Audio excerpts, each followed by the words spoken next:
Good evening, viewers. Thank you very much for joining us here on Times Now. This is Nation Wants to Know, and I'm Heena Gambhir. Viewers, the July 20 clash between the police and pro-CJP protesters near Delhi's Jantar Mantar is refusing to step out of the headlines. It is now snowballing into a clash of two realities. 8 days after the clashes, there is compelling evidence of use of non-lethal weapons by police and presence of hardened criminals among the protesters. What does it mean? Well, for the government, the relief earned from Education Minister Dharmendra Pradhan has turned short-lived. Viewers, till yesterday, there were viral videos of 3 people with a burst of tiny red dots on the skin indicating serious injuries from pellet guns allegedly fired by Rapid Action Force during the clashes. Leader of opposition in the Lok Sabha, Rahul Gandhi, paraded one of the injured and charged the police with use of excessive force to end the protests.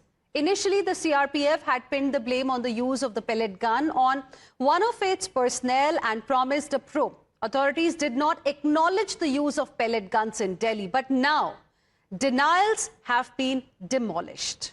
A general diary entry filed at Delhi's Parliament Street Police Station, a standard operating procedure, reveals that the Rapid Action Police Force fired 2 rounds from an anti-riot gun. Rapid Action Force personnel deployed at Jantar Mantar on July 20 used anti-riot guns twice on the instruction of a DCP rank officer of the Delhi police.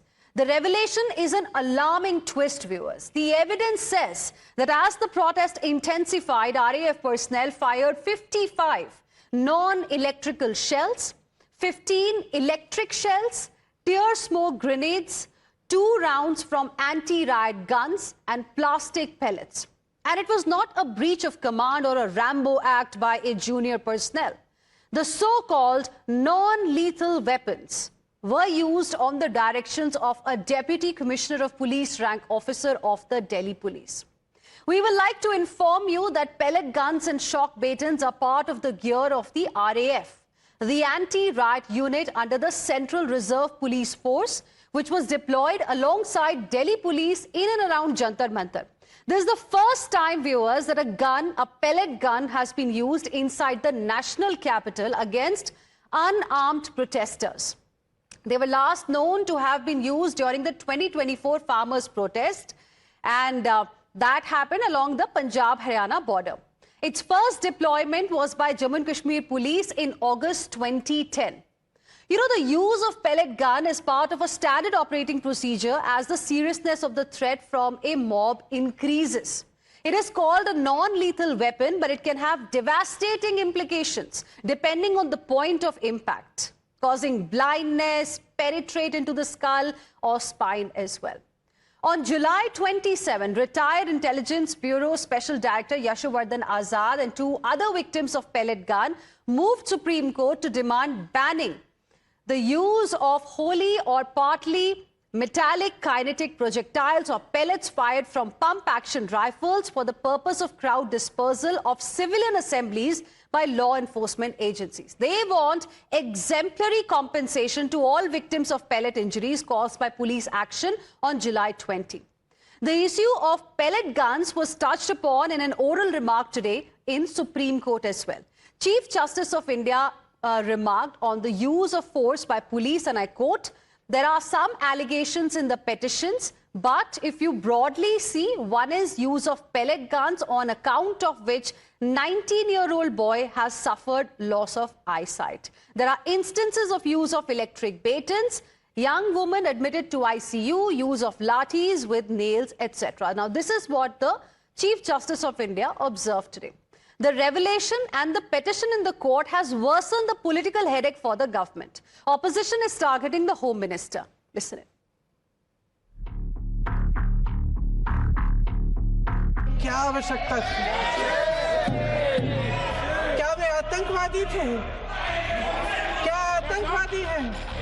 लेकिन emergency में क्या क्या हुआ है वो अभी दिल्ली की राजधानी में भी देखने को मिल गया,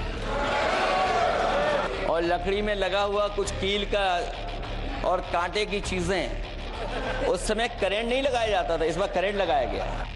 Instead of listening to them, what did they receive? The government offered them barricades, danda, Police lathi charged.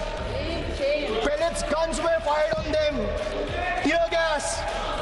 किसने आदेश दिया?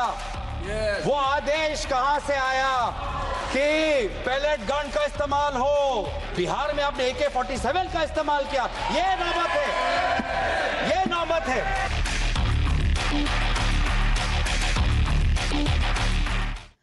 Viewers, now this is just one side of the story. The charge that the police used excessive force faces a potent counter. Probe into the protest that turned violent has what the Delhi police says a criminal reality. According to Delhi police, its face recognition and checks have identified 2,873 people present at the protest. Out of these, a whopping 989 have antecedents in heinous offences. Of these, 101 are said to be involved in murder, 62 in attempt to murder, 284 in dacoity, robbery, 61 individuals are involved in rape cases, 6 in offences under POCSO, 25 have a criminal history of molestation, and 229 in offences under Arms Act. This is not all. 135 of the identified protesters are said to have involvement in snatching cases, 19 in kidnapping and 67 in narcotics and NDPS-related offences. So what is the Delhi police's claim? That on July 20, when protesters broke past the barriers and clashes ensued, the surging crowds didn't consist of just students, but it included 989 individuals with a long crime sheet. So we asked tonight, should pellet guns be completely banned from the use of mob control? Do protest organizers need to be held accountable for the protests? And lastly, with the situations evolving, do we need a new protester police SOP? This is something that we are going to be debating on Nation Wants to Know with my guests. But before I open up this debate, we have some big breaking news coming in, viewers, at this point in time. Top sources are telling Times Now that the diary entry in question is the one that was written by duty officer at Parliament Street, who is only a duty officer on the instruction of Deputy Commander of Rapid Action Force on 22nd of July. However, the authorization form containing signature of the DCP and exact nature of force needs to be examined. Let's straight away go across to my colleague Bhavtosh, joining us live right now for more on this. Bhavtosh, give us more details. What is the implication of what we are now trying to tell to our viewers, that the diary entry was written by duty officer? I mean, he must have been given the information. That is why he wrote what he wrote in that particular diary. Well, Heena, what it means is that a senior officer from RF went to the Parliament Street police station in wee hours, wrote exactly what he wanted, and the duty officer copied it and put it on the CTSN, and then subsequently that RF officer went away. At the same time, sources have also said that the authorization form would have given the exact nature of the weapons that were, or the arms, anti-riot equipments that would have been used by RF. Remember, RF is a specialized unit raised by the CRPF, and which in fact knows how to control riots or how to in fact carry out their own SOP. It also means that ultimately it was RF that had carried out the force while controlling the crowd. Remember, it was RF that has allegedly used the pellet gun, and what they have said is that authorization form would have been signed by the concerned DCP, and that would have exact nature of the anti-riot equipments that would have been used, and the weapon, the pellet gun, would have been used by RF. So if proper accounting has to be done, then it would make everything very clear rather than the ambiguity that have surrounded this entire controversy. All right, Bhavtosh, thank you very much for the moment for joining us with those details. Let's now open up this debate. Joining us on the broadcast is Syed Zafar Islam, BJP National Spokesperson, Yashovardhan Azad, the ex-IB Special Director, retired, Tushar Gupta, political analyst, Sanjay Sahai, former IPS, and Nikhil Jain, political analyst. Good evening to all of you, gentlemen. Thank you for joining us here on Times Now. Let me begin by asking you, Mr. Yashovardhan Azad, because you have filed a petition in Supreme Court seeking a ban on pellet guns as a crowd control measure. Today, this new diary entry has surfaced, which confirms the use of anti-riot guns, plastic pellets, and electric shells. Earlier, Delhi police denied the use of pellet guns, and now this diary entry confirms the use. And it was authorized, as per this diary entry, by a DCP rank officer. I want to understand from you, Can a DCP rank officer give such an order, that too in the national capital? See, there are a couple of things here at the outset which need to be explained.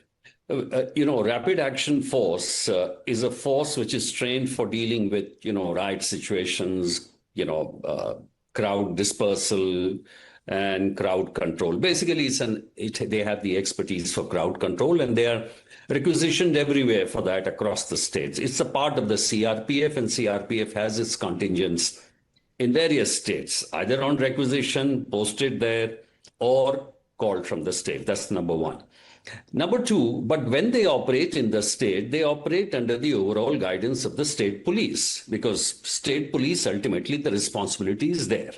So in this particular case, when CRPF was asked to provide the forces, from their armory, somebody issued the pellet gun, because it is not banned. It was used in J&K. So it should not have been given. That's a different thing. Now, the Delhi police, since it was operating under the command of the Delhi police, Delhi police commissioner, the Delhi police commissioner gave the order. Now, the question is, this is to be found. Was the force being overwhelmed? Was the force outnumbered, outgunned, about to be, overawed, that this was used? That's the point of inquiry.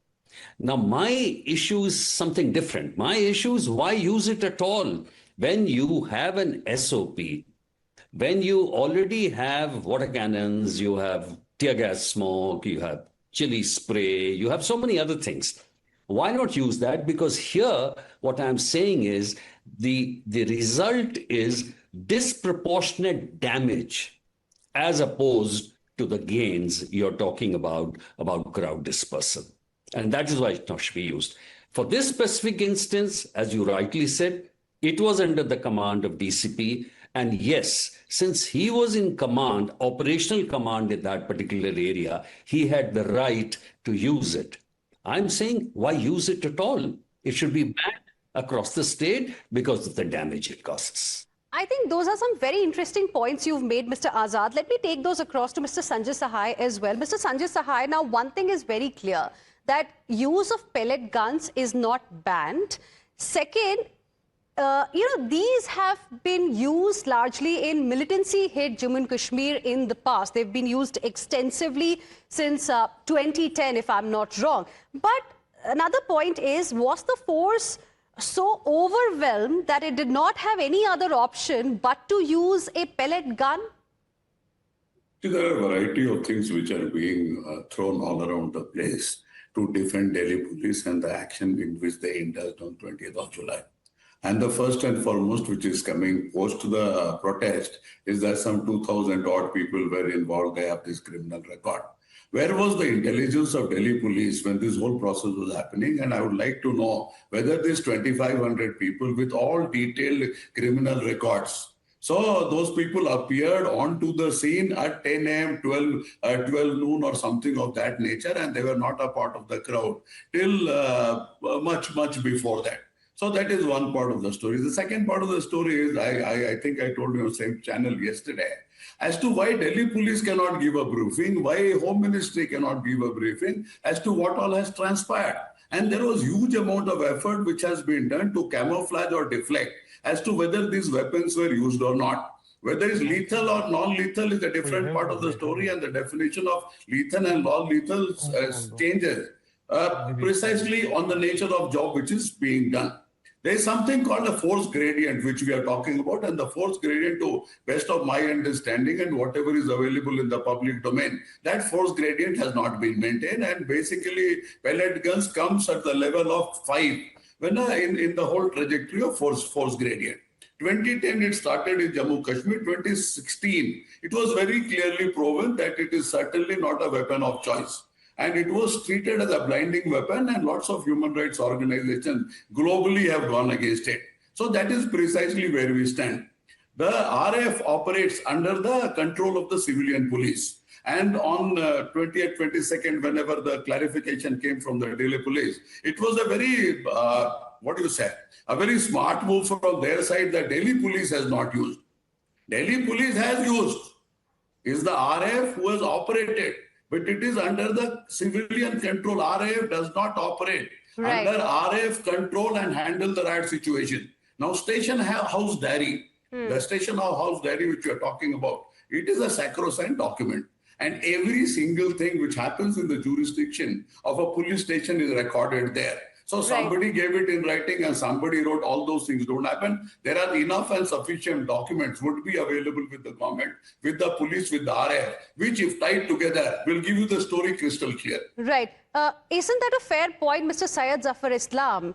And like we've been saying since the beginning, the use of a pellet gun is not prohibited. But, you know, one is trying to understand that was the situation so serious? Did it become so serious suddenly that this was the only option left with Delhi police, and that's why a DCP rank officer gave such an order? And why did the Delhi police officials initially came out with a post on X saying that this is fake news, pellet gun has not been used? Shouldn't Delhi police officials come out and bring clarity? On the other hand, the opposition is demanding answers from the Home Ministry also.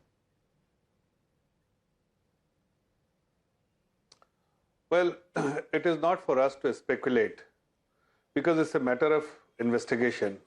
Whether it was used, in what circumstances it was used, was it warranted, not warranted, as some of the experts are saying, whether it was authorized, not authorized, what was the SOPs, what was the protocol they had to maintain.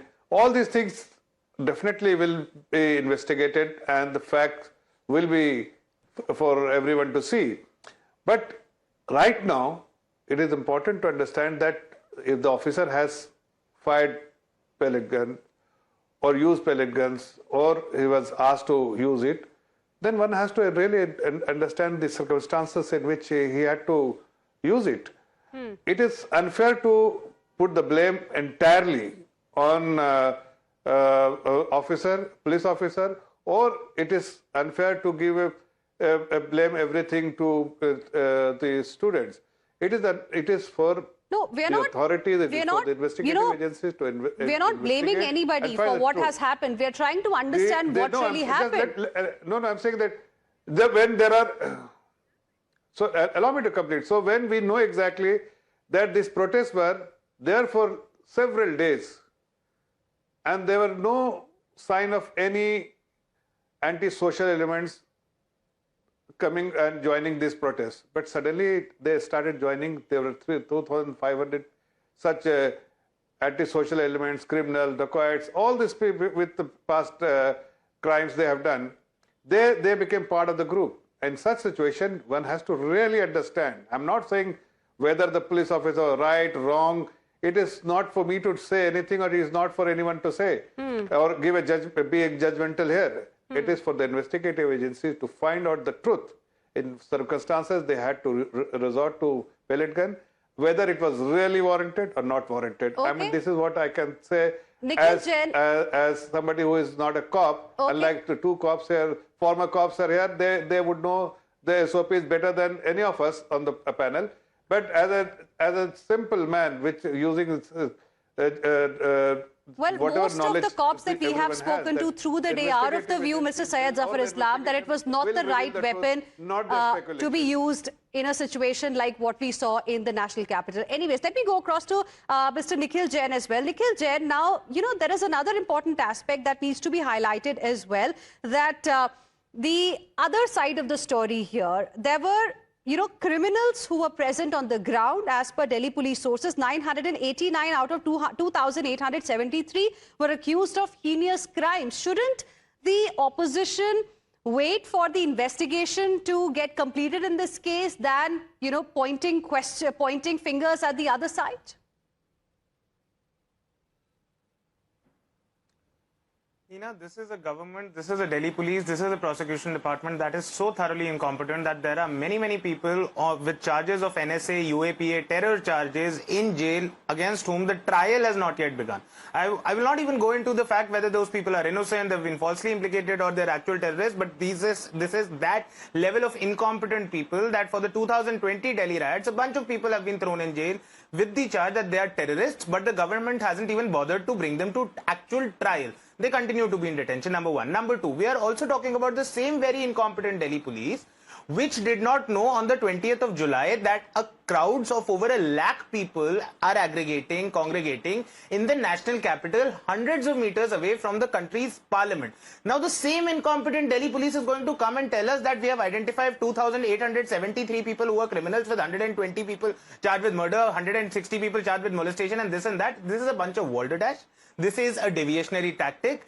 There is nothing that is being officially said by the government or the Delhi police. Everything is coming via sources. And let's not remember that on Saturday, 11 in the morning, sources were telling everybody that Dharmendra Pradhan is not going to resign. 4 hours later, Dharmendra Pradhan resigned. So let's not go by this, deviation tactics of the government and the police so far as this sources business is concerned. Another important point is that Delhi police has been caught, and so has the government been caught, lying on multiple accounts. First, the Delhi police clearly said that we have not ordered the firing of any pellet guns. Now, a Delhi police diary entry is proving that they have. Before that, the leader of opposition had showed an individual in front of media cameras who had been hit by pellet guns and probably would be blinded because of these pellet gun firings. Okay. Then the Delhi police had also put out a fact check on Twitter, which the Press Information Bureau of the Government of India blindly just retweets, okay, wherein it is said that no excessive force has been used. Wherein the claim was put in on video that the Delhi police officials were pelting stones on the crowd.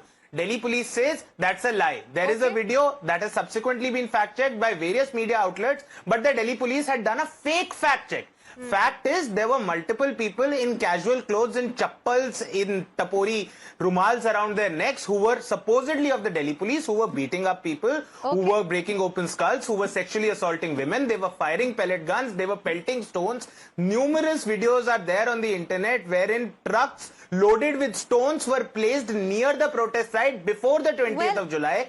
There were broken cars placed near the protest site before the 20th of July. Let's also talk about a lot of police officials who were targeted as well brutally. Something that Chief Justice of India did mention when he was hearing a batch of petitions today on this particular issue. In fact, CJI did talk about when he said that in fact, there's a need to set up a panel. Okay, we have to cut across to Lok Sabha. Gentlemen, please stay on with us. Crore का budget हो गया। इनके समय मात्र 65,000 करोड़ का शिक्षा का budget था। आज उससे दुगने से ज्यादा 1,40,000 करोड़ का बजट हमने करके दिया है। प्रियंका जी, आपके उत्तर दूंगा मैं इसके बाद। किस तरह से कितनी भोली सी शक्ल बना के गुमराह करती, मंद मंद मुस्कुराती हैं, स्पीकर साहब को भी मुस्कुराने के लिए बोलती हैं, गंभीर विषय पर भी अपने पुराने जो इनकी सरकार के कुकर्म थे, जो खराब काम थे, उनको ऐसा पर्दा डालने का प्रयास करते हैं। लेकिन सर, मुझे दुख इस बात का है क्योंकि देश के एक बहुत बड़े वैज्ञानिक, एक बहुत बड़े प्रोफेसर, IIT मद्रास के प्रोफेसर वी कामाकोटी जी के बारे में उन्होंने जो टिप्पणी की, कौन है प्रोफेसर वी कामाकोटी जी? हमारे फॉर्मर चेयरमैन है आर्टिफिशियल इंटेलिजेंस टास्क फोर्स के। RSS से होने का कोई गुनाह नहीं, अगर होंगे भी तो उनको गर्व होना चाहिए इस बात का कि RSS के हैं। आप भी ज्वाइन कर लीजिए, आप भी ज्वाइन कर लीजिए, थोड़े संस्कार आ जाएंगे, थोड़े संस्कार आ जाएंगे, देश के बारे में सोचना शुरू कर देंगे अगर आप RSS का हो जाएंगे तो। IIT मद्रास की फैकल्टी थे 2001 से 2022 तक, PhD डिग्री उनकी कंप्यूटर साइंस और इंजीनियरिंग में है।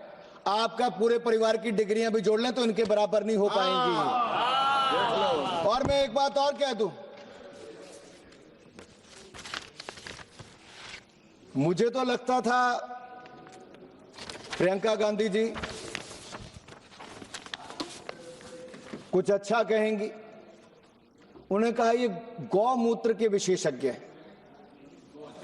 तो गांधी परिवार की सबसे बड़ी समस्या ये है कि वो भारत की परंपराओं को ना तो समझते हैं और ना ही समझने का प्रयास करते हैं, बल्कि उनका उपहास उड़ाते हैं।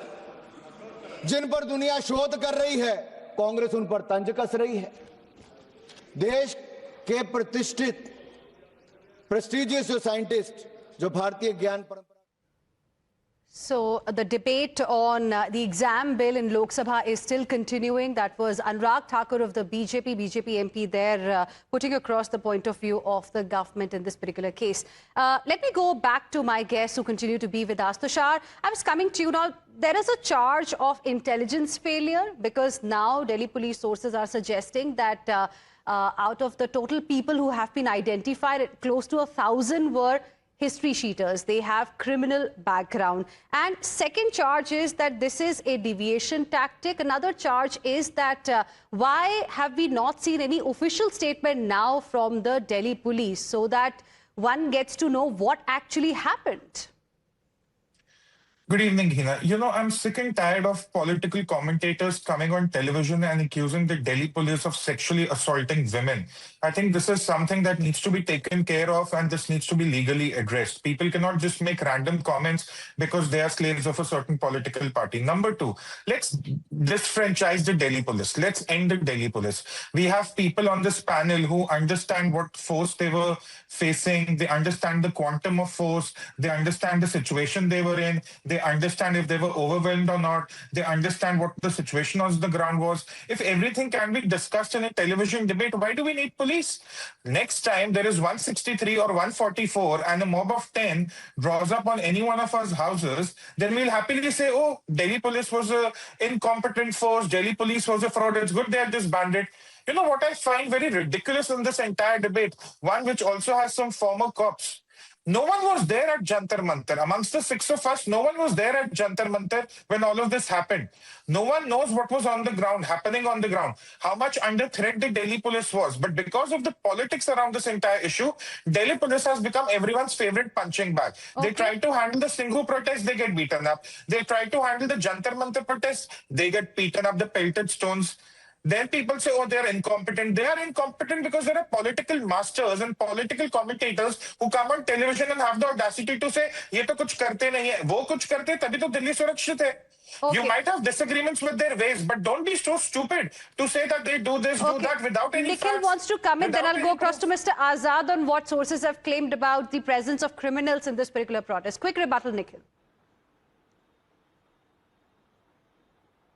You know, that is the problem with Tushar. He claims to know it all despite not knowing anything at all. I was on the ground on the 20th of July. I was very much part of the protest.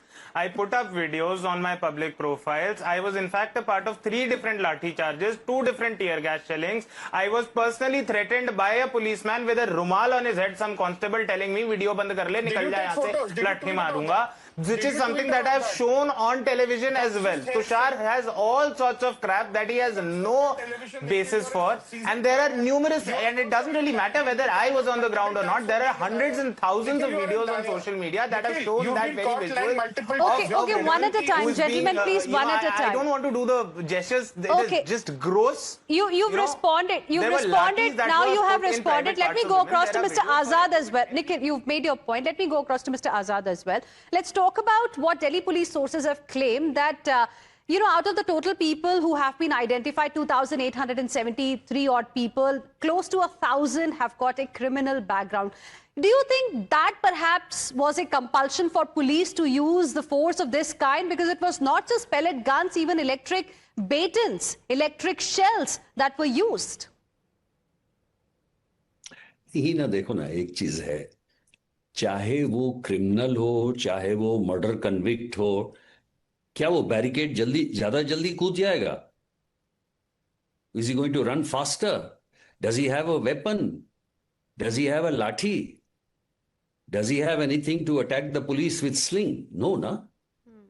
So for my crowd control, operations don't change. I don't have to know who is on that side except for the fact that is somebody having a weapon? So that is one thing, different thing. There was AI surveillance, there was this, it's a good thing. So the normal process of law should take place. Suppose somebody is a warranty. Warrant tamil kar do. Somebody is a bhagoda. Catch him. Somebody is a history sheeter and you know, he's got a district nikala or something. So do all that. That doesn't materially matter. But what matters is that those who have been caught on the screen TV screen, CCTV, attacking the policemen, you should never leave them. This should be a lesson for those guys, that you cannot allow other guys to infiltrate and, attack the state. That's not fair. Okay. Let's now, of course, wait for what the Delhi police officials will have to say on this particular case, on the use of pellet guns. Okay, before we move on, Syed Zafar Islam wants to come in. Yes. See, you also have to give benefit of doubts to policemen. Their job is to maintain law and order so everyone feels safe and secure. But who is responsible for their safety? Can't they protect themselves? If they are under threat, what should they do? I mean, this question needs to be asked to everyone. I mean, I'm not posing this question to you, but this question is for everyone. It's a fair question. And Mr. Syed Zafar Islam, this is exactly the reason why we are having a debate today. Then should not they we have protect to themselves?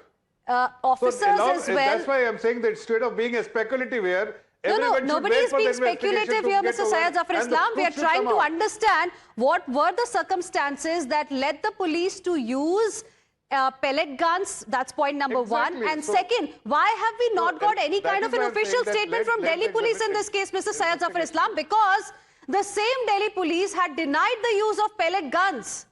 On record, they had put out a post on X. It was a fact check by Delhi police. And now we have a diary entry. Don't you think that Delhi police should come out with some kind of a clarification? Is it too much to ask for? Not at all. I mean, that clarity should be there and everyone should have that clarity. But you also understand that in a situation of such chaos, everyone doesn't have such information coming to them so that instantly they can clarify whether it was used or not used. So whatever the information was available, based on that, somebody must have commented.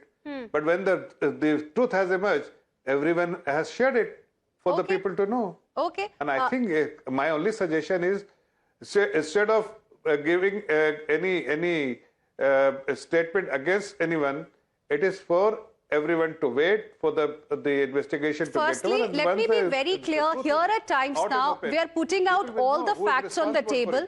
We are showing all sides of the story to our viewers so that our viewers can understand what really is going on. If you listen to my introduction, I mentioned what has emerged today, simultaneously what police officials, the sources in Delhi police have revealed that yes, there was a presence of criminals in this particular protest as well. Tushar wants to come in. Quick rebuttal, Tushar, and then Mr. Sahai. No, Heena, one side we have to discuss the excesses of Delhi police, if any, based on the reports we have right now. But we also need to discuss the promoters of the protest. They said they do not own anyone who was indulging in violence or stone pelting on arson or vandalism. We also have factual reports of police vehicles being burned. So who are these people? Were they history sheeters or were they innocent protesters? The same innocent protesters the CJP is today saying that you shouldn't file a case against? That question also needs to be asked. No, but then Tushar, one second. If the condition completely spiraled out of control, that it warranted the use of a pellet gun, then why did Delhi police initially deny the use of a pellet gun is my simple question. And second, now that there is a diary entry that has surfaced, shouldn't the police come out and bring clarity on whether it was used or not, and why was it denied earlier? It's as simple as that. I mean, you can't deny the pellet gun injuries that are there on at least 3 people. I cannot deny the pellet injuries, but that doesn't also give me the license to make up what must have really happened. You're right. The Delhi police needs to come up with a statement. Why are we not getting an official statement from the Delhi police officials? That's the reason, because the same Delhi police was very quick to come out with a fact check saying that it hasn't been used. Mr. Sahai, doesn't the definition of crowd control change when criminals or people with criminal intent attack police?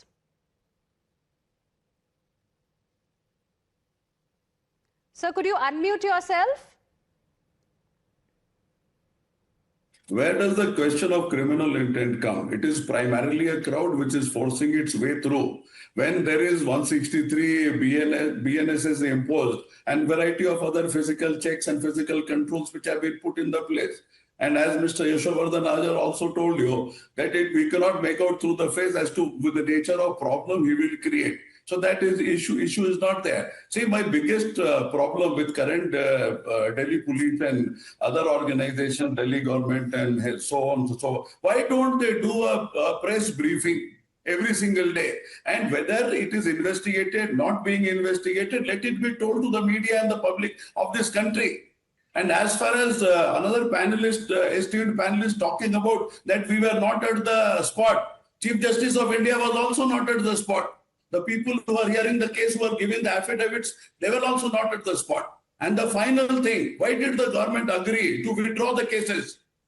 When they are lumpen element, they have all the information. Why did they agree? Which primarily means that the government decide what is criminal, what is not criminal. Okay. The law does not decide.